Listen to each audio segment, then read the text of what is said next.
Amados, graça e paz, amém? Estamos juntos mais uma vez para um culto.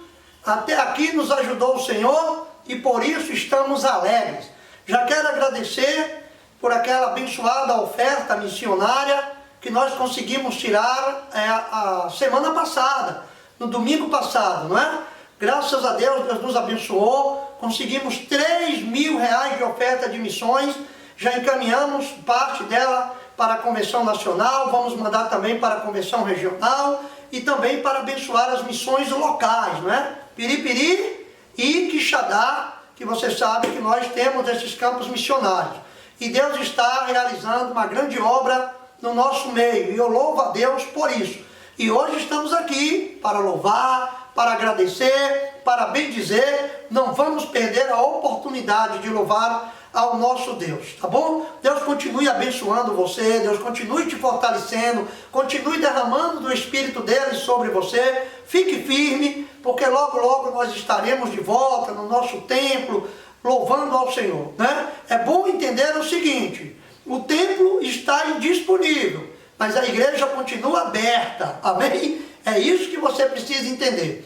Grande Deus e eterno Pai, quero te louvar e agradecer por este abençoado dia. Quero pedir que o Senhor abençoe o meu irmão, fortaleça, encha com o teu Espírito Santo. Ó Pai, abra os lábios deles para que te louve, adore, glorifique. Onde houver enfermidade, que o Senhor cure. Onde houver, Pai, problemas financeiros, que o Senhor envie providência, porque o Senhor é o Deus da providência, o Senhor é o nosso Deus. Nós confiamos em Ti, que nada venha faltar aos meus irmãos, que nada venha nos faltar. Senhor, apressa-te também em nos socorrer, sopra este vírus, Pai, para ir embora, Pai. Em nome de Jesus eu te peço, que Deus nos abençoe e vamos agora louvar ao Senhor, vamos glorificar o nosso Deus, amém? A paz do Senhor, meus irmãos, tudo bem com vocês? Estou aqui mais uma vez para que a gente possa estar louvando ao Senhor juntos, unidos, eu, você, sua família e toda a igreja, que a gente possa estar dedicando todo o nosso louvor, toda a nossa adoração ao nosso Deus nessa noite, amém? E uma coisa eu lhe digo, meu irmão, o segredo para esses dias é seguir com fé, porque o nosso Deus ele é maior do que qualquer problema, do que qualquer situação, amém? Creia e celebre junto comigo nessa noite.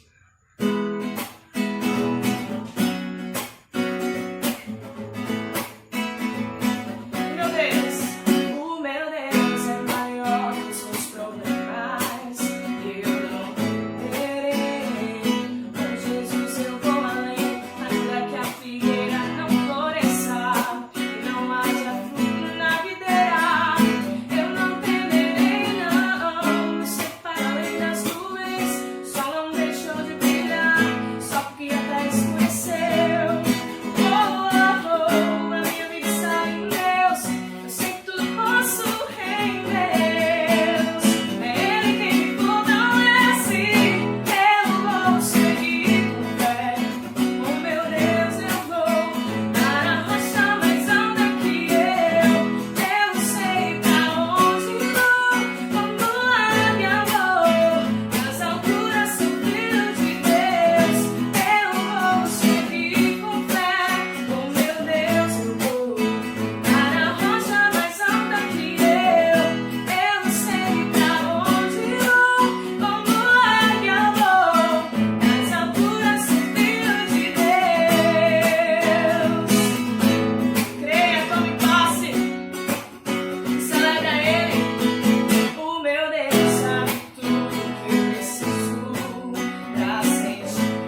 Deus, então creia que o Deus que você serve, Ele é o grande eu sou. Esse grande sou habita em você, habita em mim. Ele está presente todos os dias conosco. Então que você possa nessa noite adorar a Ele e dizer para Ele o quanto Ele é santo, o quanto Ele é digno, o quanto Ele é incomparável, o quanto há poder no seu nome, há poder na sua presença. Que você possa erguer as suas mãos onde você estiver, que você possa declarar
obrigado pelo teu perdão.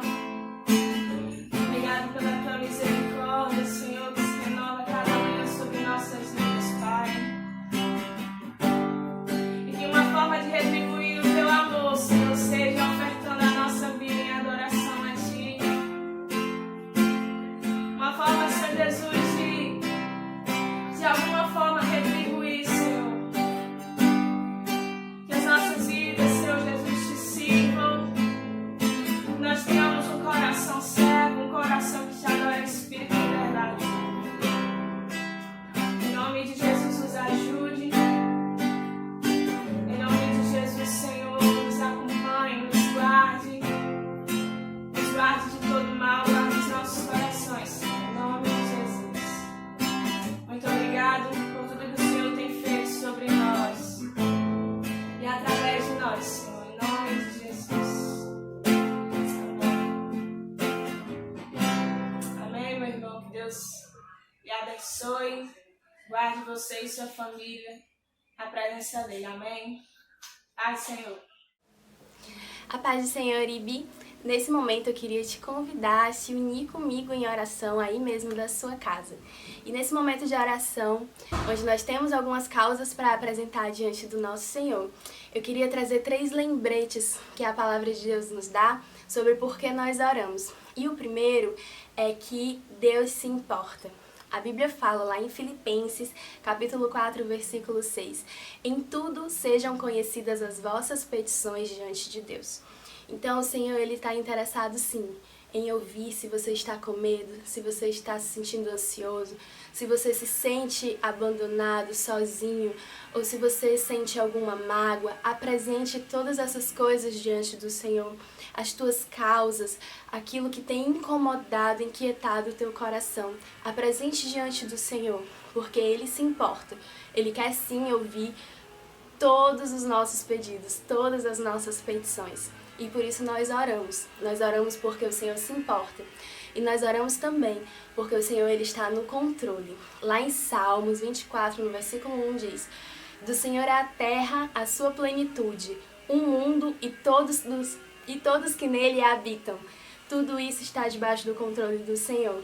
Então, algumas pessoas colocam a sua fé em políticos, algumas pessoas colocam a sua fé, depositam a sua fé nos cientistas, outras pessoas depositam toda a sua fé nos sistemas. Nós, como cristãos, sabemos que todas essas pessoas e coisas, elas podem ser usadas sim pelo Senhor, mas que só existe um Senhor em quem a gente pode depositar a fé, a devoção da nossa vida, e o nome dele é Jesus Cristo. O terceiro lembrete que eu queria trazer pra gente é que nós oramos porque Deus se importa, nós oramos porque Deus está no controle e nós oramos porque o mundo precisa da nossa intercessão. Lá em 1 Timóteo, capítulo 2, versículo 1, diz que antes de tudo se façam orações por todos os homens. Todas as pessoas precisam, carecem, conhecer essa esperança onde nós depositamos a nossa fé, que é Jesus. Então, que a gente possa realmente orar e estar depositando bênçãos na vida dessas pessoas, com ações de graça, com súplicas, e orar pelos nossos missionários, pelos irmãos da nossa igreja, pelas pessoas da nossa família, e não esquecer a principal missão da igreja, que é expandir o evangelho. Que nesse momento que a gente está sem poder se reunir no templo, que a gente realmente viva o lema da nossa igreja, que é cada casa uma igreja e cada crente um ministro. Nós não podemos nos fechar apenas em nós, apesar de estar sendo um momento difícil, onde a gente precisa realmente estar recolhido em casa, nós precisamos cuidar de nós, cuidar dos nossos, mas não podemos esquecer de olhar para fora, de olhar para o mundo, de interceder e de levar o evangelho de alguma forma até essas pessoas. E por isso, nesse momento, eu queria te convidar para fazer uma oração junto comigo e que a gente possa apresentar a vida dos nossos missionários, a vida da nossa igreja, a vida dos perdidos, das pessoas que precisam conhecer a salvação em Jesus, e também pelos nossos idosos, pelas nossas crianças e jovens, adolescentes, para que o Senhor esteja guardando cada um. Em nome de Jesus. Vamos orar então? Se vier algum nome na sua mente nesse momento, que você possa interceder também por essa pessoa.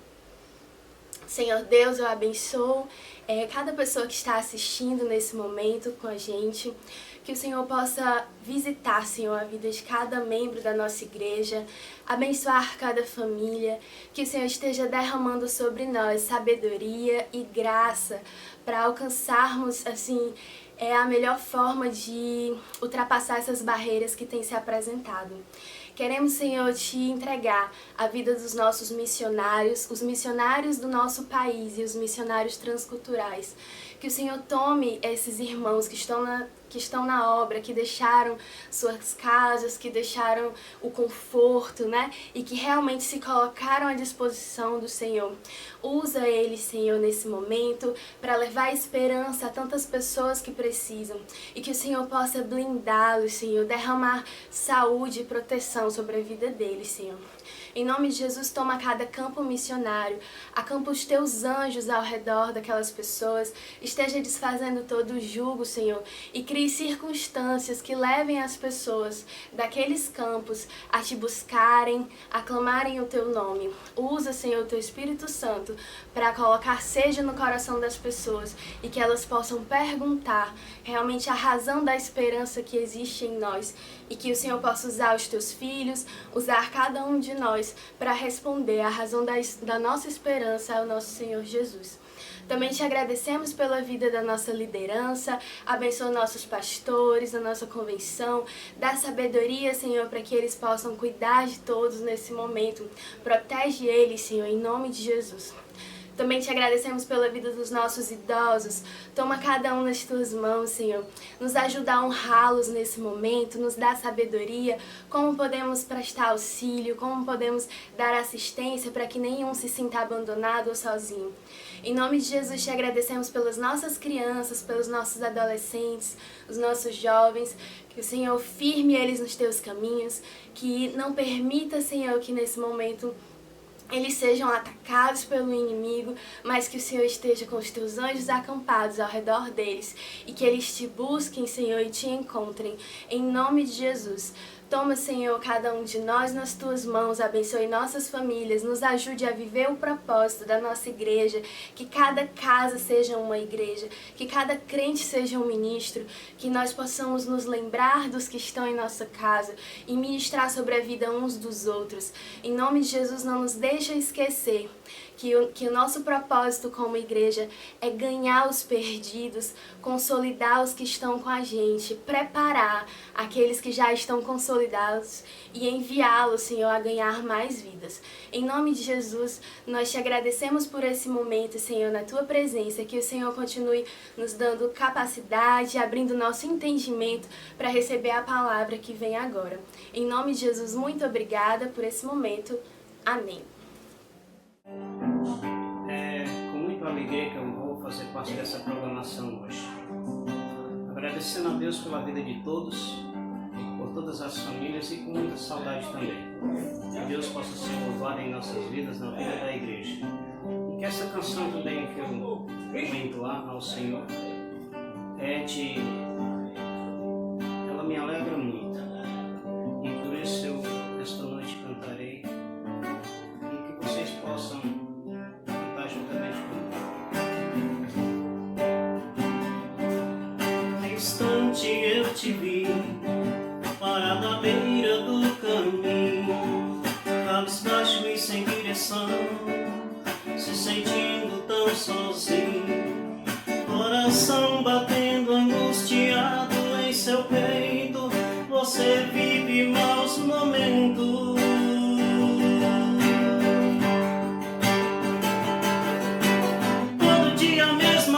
Se você se cansou de tanto sofrimento,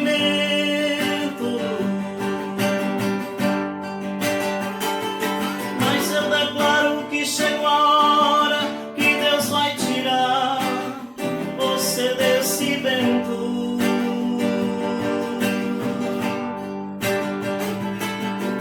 Se a fúria do inimigo contra ti se levantar, ordena anjos poderosos para te guardar.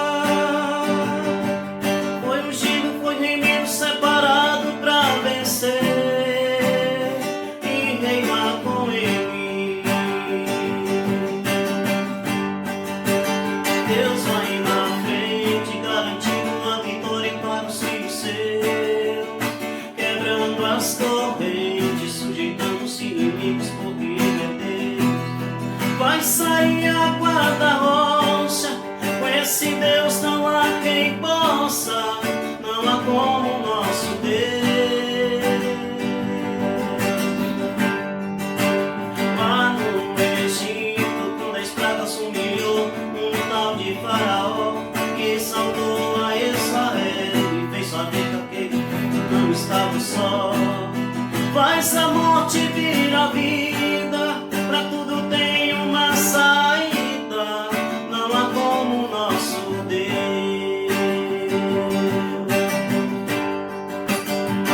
Elohim, El Shaddai, Adonai, adore o nome dele. Ele é Deus verdadeiro, Ele te amou primeiro, te levanta deste chão.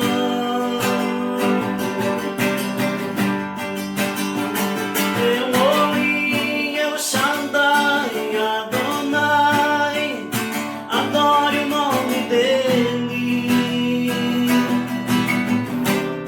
Faz a morte virar vida, pra tudo tem uma saída, faz de ti um campeão.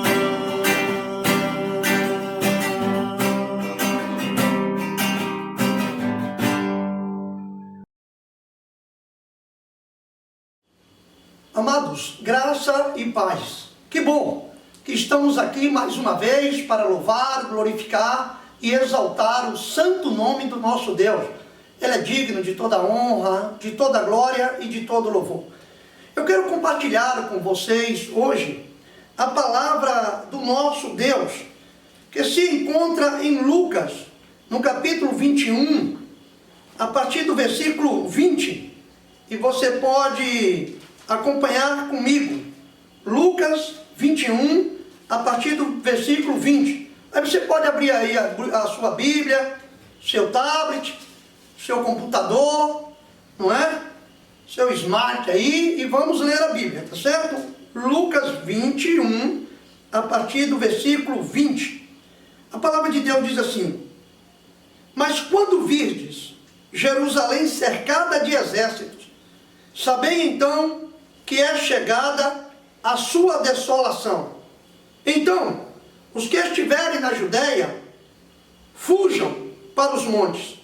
Os que estiverem no meio da cidade, saiam.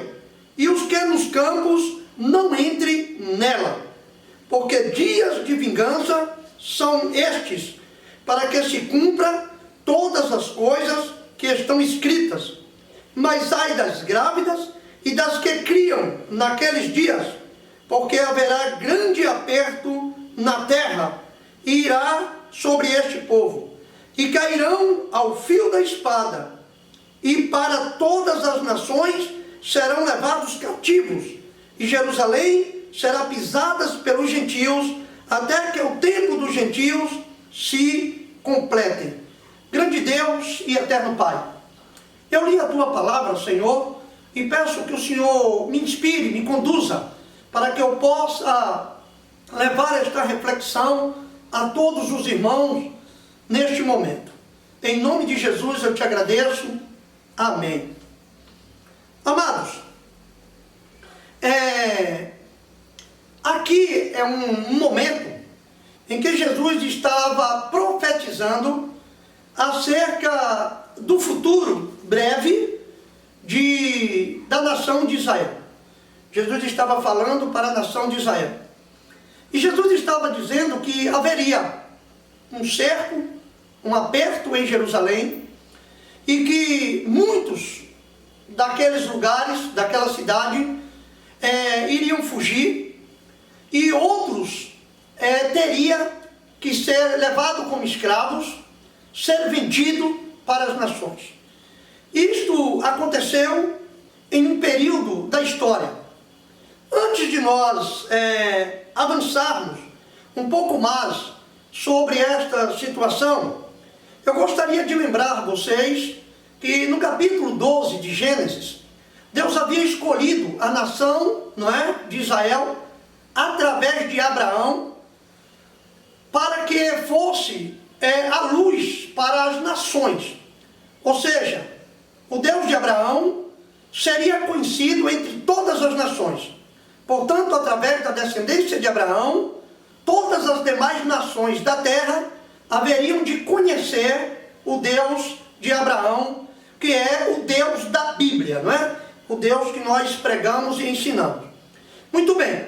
Então, havia uma promessa de Deus para Abraão, de que ele faria de Abraão uma grande nação, e de fato fez, que foi a nação de Israel. E a gente percebe que essa nação se espalhou por toda a parte do mundo. E ela se tornou conhecida no mundo inteiro, e automaticamente o Deus de Israel também se tornou conhecido no mundo inteiro. Esta nação de Israel havia sido levada cativo para a Babilônia.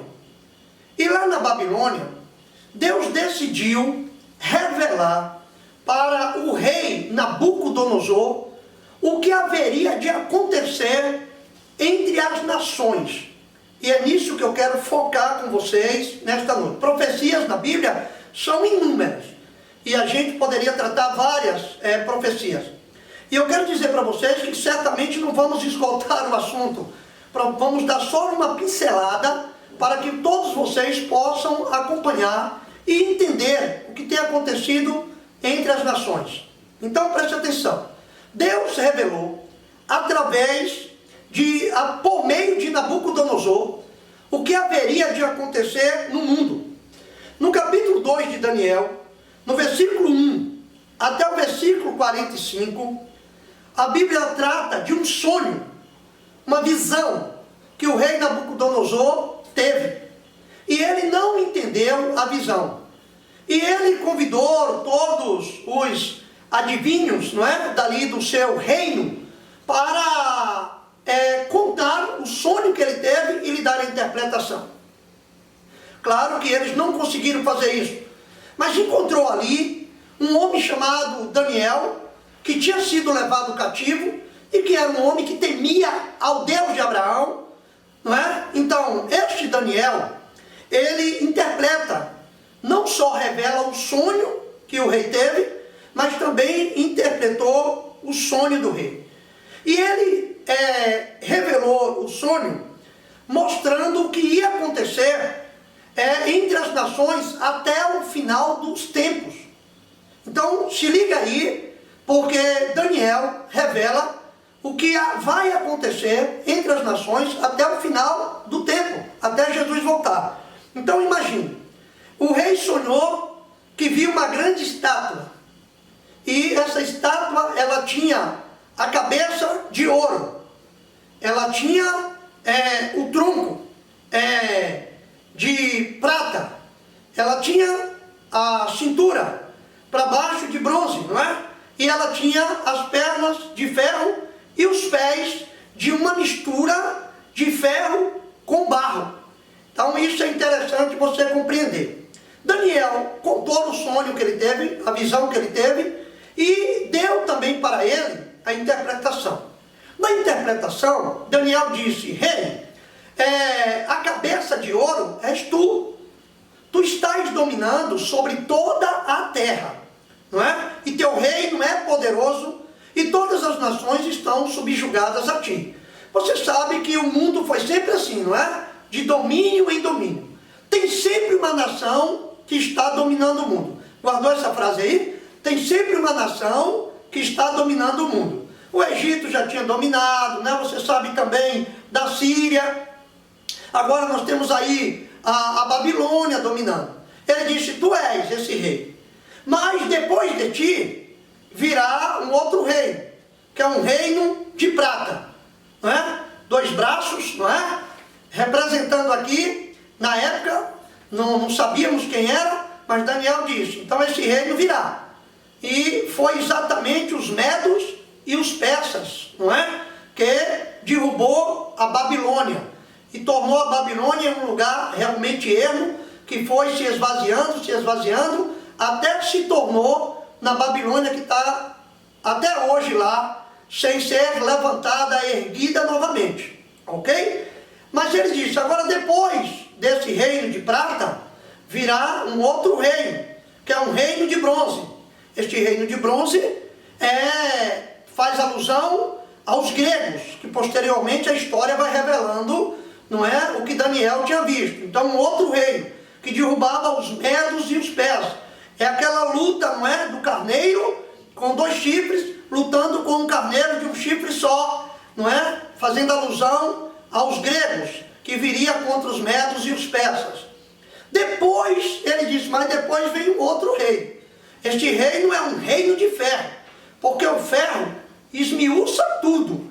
E este reino será muito poderoso. E este reino durará bastante tempo. Ele estava fazendo alusão ao Império Romano, este império de ferro. Mas, e o Império Romano durou, né, aí quase 500 anos. Então você vê que foi um império realmente muito poderoso, que subjugou as nações por muito tempo. De uma certa forma, o Império Romano ainda continua, né, influenciando, principalmente por alguns religiosos, não é, que nós conhecemos muito bem, mas não queremos tratar agora esta parte. Senão não temos tempo de mostrar para vocês o que está acontecendo entre as nações. E, posteriormente, ele disse, virá um outro reino, que é um reino de ferro misturado com barro. Ou seja, uma influência de toda a política do Império Romano. E vocês sabem que muitas nações adotam o sistema político do Império Romano, com seus senadores, aquela coisa toda, não é? Então, é uma continuidade desse Império de Ferro, que vai seguir por muito tempo, e uma mistura também de barros. Ou seja, e ele coloca que esse barro aí são nações pequenas, nações fracas, mas que vai se unir a nações poderosas, não é? Nações fortes, nações de ferro. E eles estarão unidos com um propósito, né? Diz o Daniel lá, com um propósito, mas eles não se misturarão. Ou seja, serão nações independentes, mas com aquele determinado fim, eles vão se unir. Muito bem. Nós já conhecemos muito bem esses 4 reinos que nós falamos até o Império Romano. Mas ele fala desse outro império, não é? Que vai surgir. Então, até o Império Romano, nós já conhecemos muito bem. Mas depois do Império Romano, a gente percebe que não houve ainda nenhum país dominando totalmente o mundo. Houve tentativas. Os nazistas tentaram ter um domínio, começando ali pela Europa, mas a visão era de conquista do mundo, não é? Os comunistas tentaram também, principalmente através de Stalin, ali quando era a antiga União Soviética, tentaram também dominar o mundo, não é? Nós temos também os fascistas, aí principalmente liderados aí pelo Japão, a Itália, que também tentaram liderar o mundo, e temos também os capitalistas, não é? Que também tentam dominar o mundo. O mundo está dominado do ponto de vista econômico, mas não do ponto de vista de domínio sobre as nações, como acontecia nos impérios anteriores, que nós já mencionamos a vocês aqui. Então, está faltando este império surgir. Está faltando este 5º império. Este império de nações fortes, misturada com algumas nações não tão poderosas, que vai exercer um domínio, um poderio sobre a humanidade. Tá certo?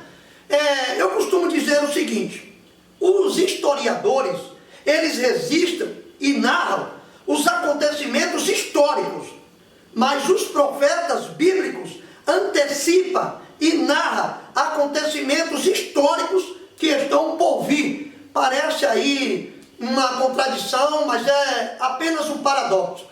Como é que pode ser histórico se ainda não aconteceu? É porque vai ser histórico e vai acontecer. Que você queira ou não queira. Que você acredite ou não acredite. A inerrante palavra de Deus diz que vai acontecer e vai acontecer. Portanto, se prepare para você compreender como o mundo está caminhando. Às vezes eu me surpreendo com alguns, não é, evangélicos, pastores, líderes, que dizem assim, não, nós temos que combater, nós não podemos deixar ninguém dominar, porque nós temos que estar aí do lado de A ou do lado de B, que é de Jesus, e o mundo não pode ser entregue. Amados, pelo que eu conheço da Bíblia, o império vai acontecer. E não vai adiantar a gente lutar, não.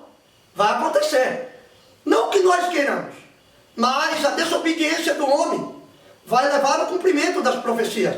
Ou você não acredita que realmente vai haver um imperador mundial?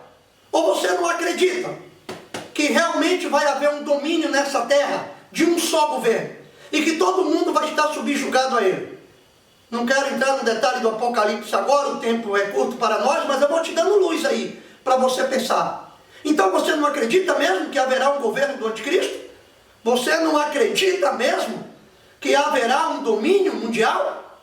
Então pense nisso. Nós temos que nos posicionar. Eu acho que como igreja, o nosso papel não é exercer uma função política de querer combater o que não dá para combater à luz da Bíblia, né?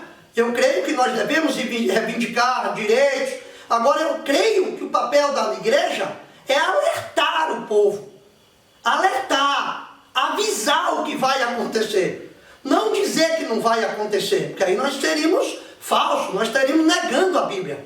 Vai acontecer sim. Agora nós precisamos preparar as pessoas para saber discernir entre a vontade de Deus e a vontade do diabo. Quem está do lado de Deus e quem não está. Advertir. E outra coisa, só há uma escapatória, você sabe disso. A escapatória não está de você decidir qual é o partido que você vai estar. A escapatória está em aceitar Jesus como Salvador. Sabe disso. Então não adianta pregar outra coisa, não é? As pessoas podem se escorar onde quiser aqui na terra. Pode se escorar na ciência, pode se escorar na filosofia, pode se escorar em partidos políticos, em ideologias adversas, mas você sabe que a escapatória é Jesus Cristo. Não há ninguém mais para você escapar, certo? Então preste atenção. A gente percebe que Daniel fez a interpretação do sonho. E ele disse, haverá tudo isso aí.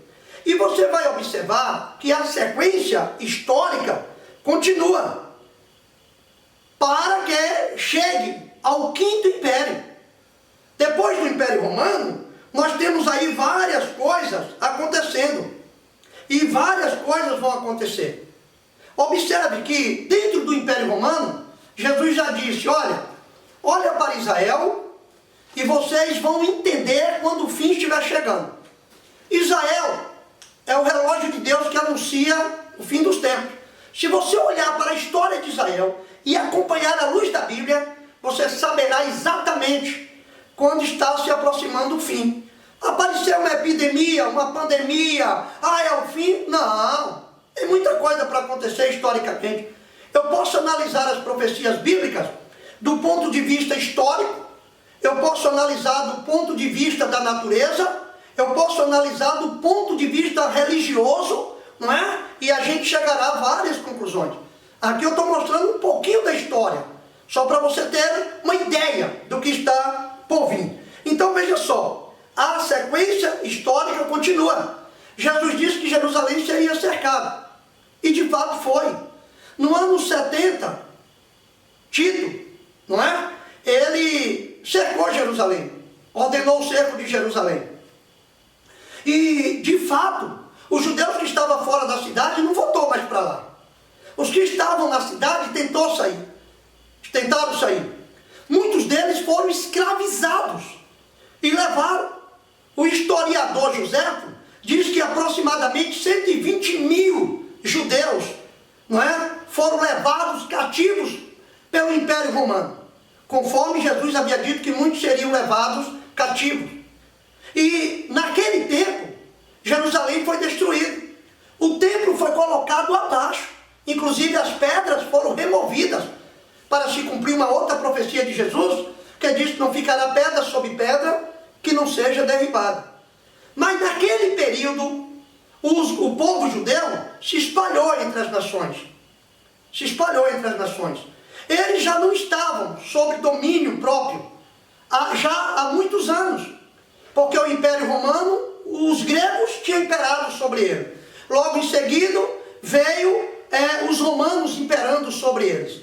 Então vocês imaginam que a coisa não foi fácil, não é? A coisa não foi fácil. Então eles já não estavam imperando.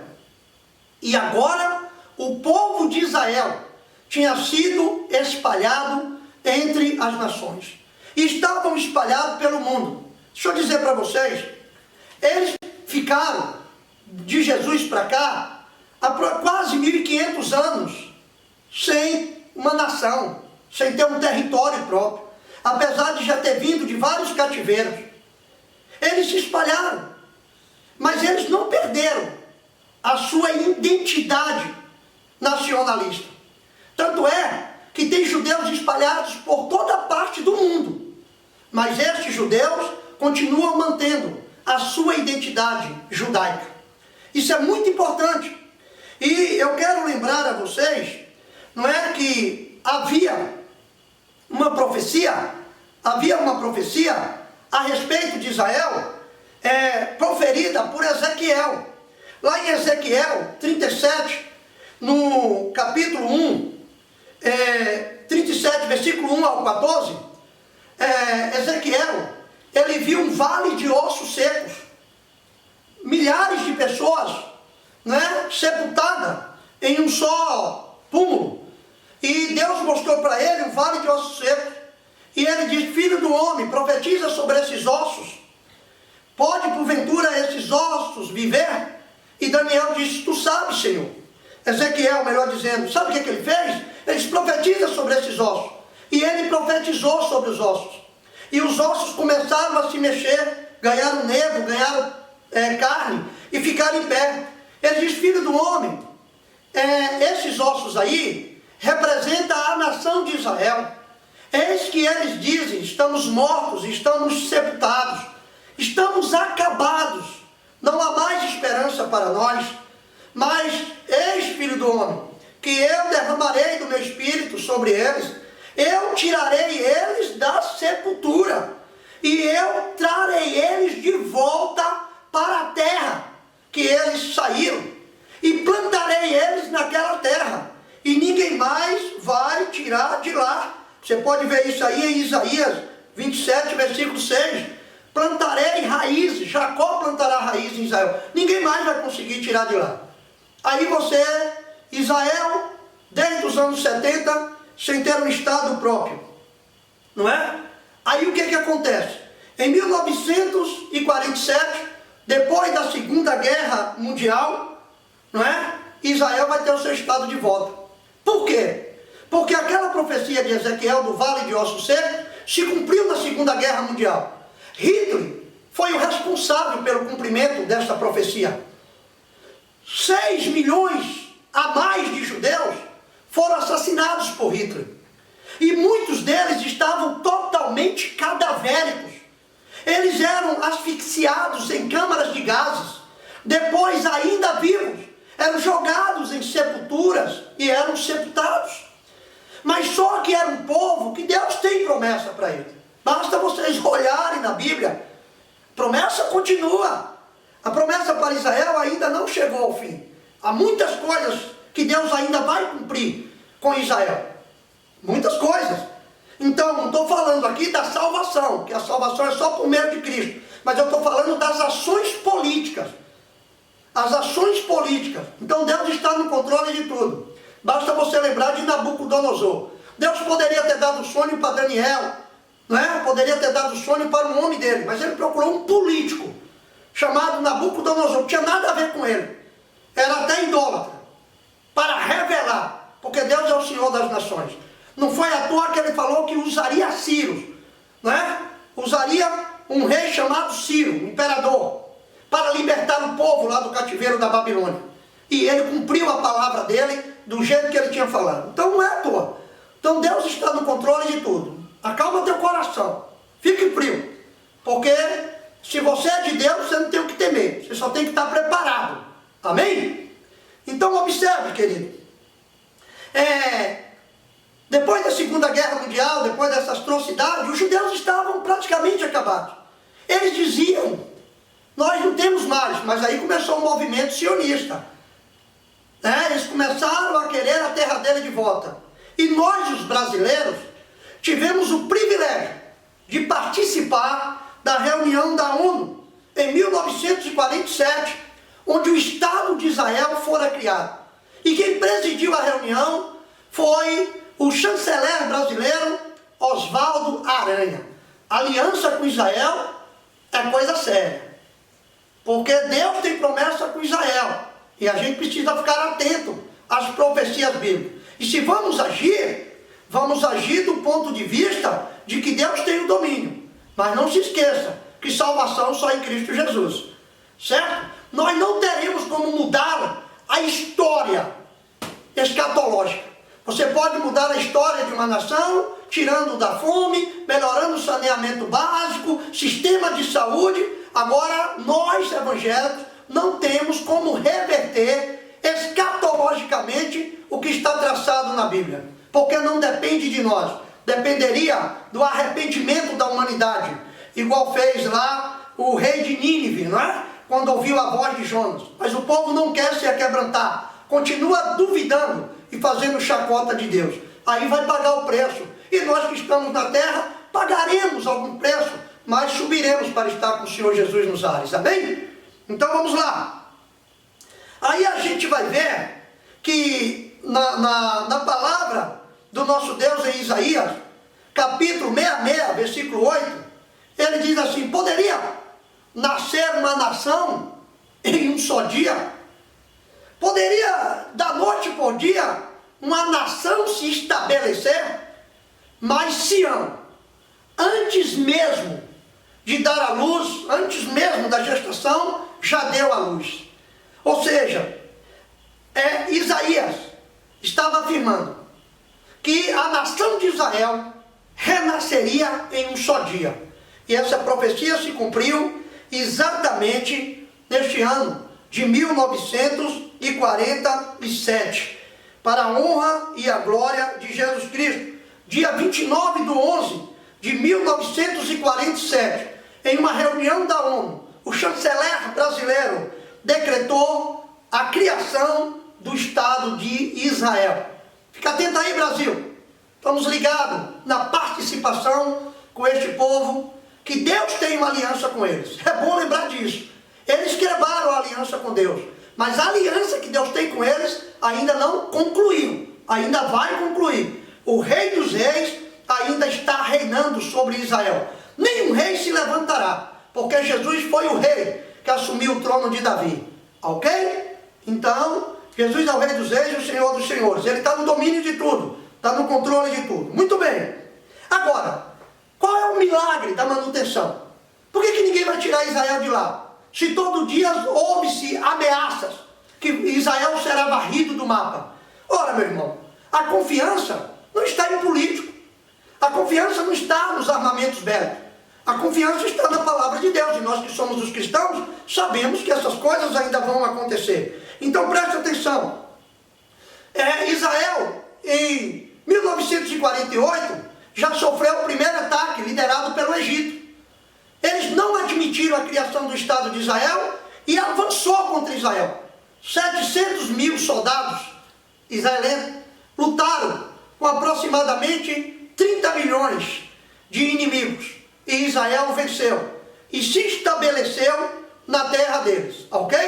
Preste atenção. Ainda não conquistou toda a terra, mas estava lá.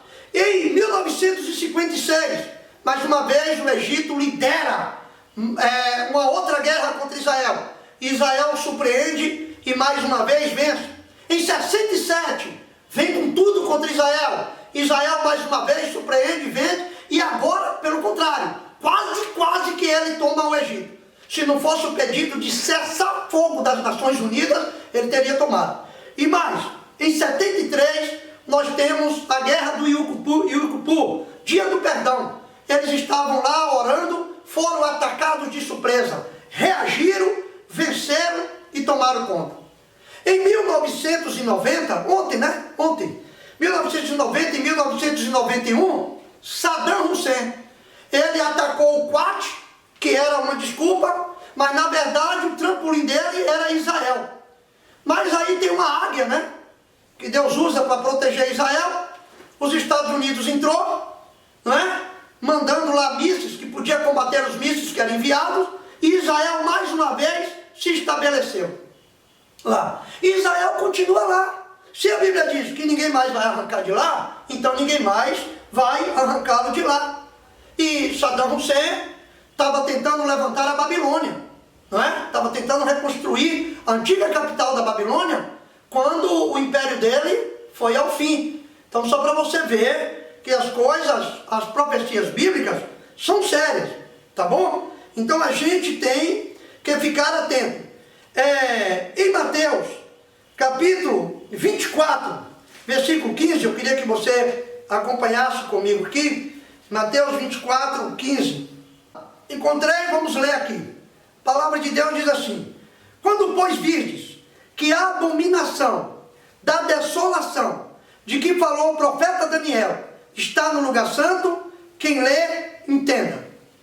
Olha, Jesus está afirmando, e ele usou, né, o profeta Daniel, está lá no capítulo 9, versículo 27 de Daniel, quero mostrar para vocês, 9, 27. Vocês podem dar uma olhada aí, não vamos ler para não perder tempo, mas Jesus está fazendo alusão de que Daniel está afirmando que no quinto império vai surgir um imperador, e ele vai liderar de lá de Jerusalém, e ele vai blasfemar contra o templo de Jerusalém.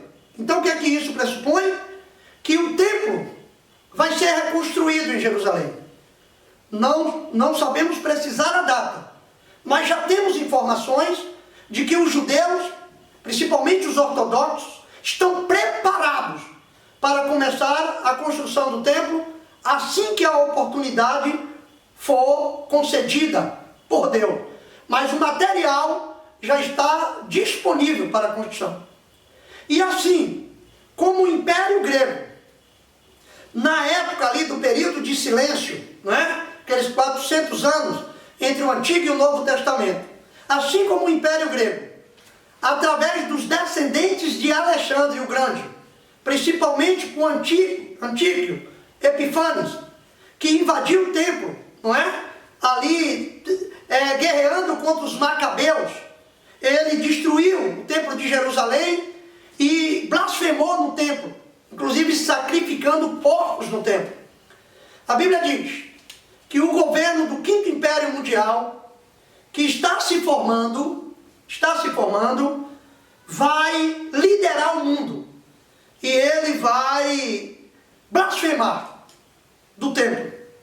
Ele vai blasfemar de Deus. Poderíamos falar das 70 semanas de Daniel, como é que poderia ocorrer, mas só queremos te dizer que o mundo está se preparando para mais um governo mundial. Pastor, isso é possível? Sim, queridos, é possível. Nós já temos a união de países, nós já temos o Mercosul, nós já temos a União Europeia, nós já temos aí os blocos econômicos, não é? Principalmente os dominadores do petróleo. É fácil. Nós já temos praticamente uma moeda única, que é o cartão de crédito, que você pode comprar com ele em qualquer parte do mundo. E eu quero deixar claro para vocês que o mundo está globalizado. Todos nós estamos sendo vigiados o tempo todo. Na China, por exemplo, você não dá um passo sem que seja vigiado. Vai pesquisar sobre como é que funciona na China. Você passa num semáforo, uma simples foto sua te diz até a tua temperatura. Então, o mundo está sendo preparado para o grande governo mundial. A Bíblia diz que todos nós seremos decodificados e seremos identificados por um código, não é? E a Bíblia fala desse código 666. Eu não vou nem falar sobre isso, está todo mundo sabendo disso. Quem vai fazer isso? O anticristo. Pastor, mas isso é muito difícil, as pessoas não vão aceitar. Basta oferecer 100 reais, amado, para todo mundo se cadastrar e o povo vai. Não é assim? Benefício tal e tal, todo mundo tem que se cadastrar. Aí você, até CPF, você fala, e a verdade é essa. Nós todos estamos cadastrados, nós todos estamos dominados, nós todos estamos vigiados. O mundo tem o controle de tudo, os políticos têm o controle de tudo. Para encerrar, deixa eu lhe dizer uma coisa, nem memória tu tem mais. Tu não tem 10 números de telefone memorizados na tua cabeça. Coisas que você tinha não tem mais, você emprestou tudo para o Google. E quando não tem internet, você fica louco, porque toda a sua memória está lá. Está dando para entender o lance? Então, preste atenção. Nos cortarão na hora que quiser. Nos impedirão de falar na hora que quiser. Tudo que eu quero dizer para vocês é que Daniel teve uma visão. 4 reinos nós já conhecemos. O 5º reino está sendo preparado. Mas não tenha medo não. Porque este governo do anticristo vai realmente oprimir as nações. Mas após ele estar no domínio, Cristo vai vir para derrotá-lo. Daniel disse que viu uma grande pedra que descia do alto. E ela bateu sobre o pé. E todos os reinos da terra se desmoronou. E este é o Senhor Jesus Cristo, que vai vir para reinar, implantar o milênio de paz na terra. E se você subiu com ele no arrebatamento, certamente voltará para reinar neste milênio e depois para sempre na eternidade, quando a nova Jerusalém descer do céu. Se anima, soldado, Deus está na frente da batalha. Eu sei em quem tenho crido, estou bem certo que é poderoso para guardar a minha vida até o dia final. E você, está com medo de quê? Vai à luta. Deus te abençoe, a paz do Senhor, estamos juntos.